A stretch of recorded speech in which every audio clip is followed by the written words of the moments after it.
الرحيم. أهل غزة خير خلق الله في هذا الزمان. أهل غزة خير خلق الله في هذا الزمان، صابرون رغم الغدر والخذلان، رغم الجوع والأوبئة والحرمان، في كل لحظة بطر في الأهل والأبدان.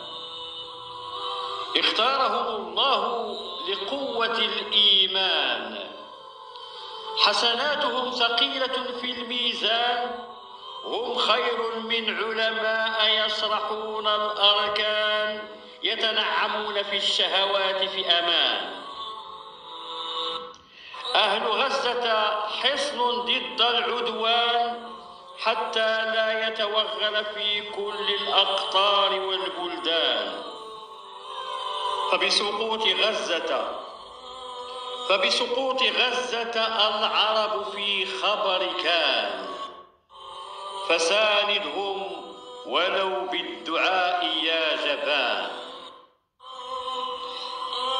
المرجو الاشتراك في القناة تشجيعا لنا لنستمر، وجزاكم الله عنا كل خير.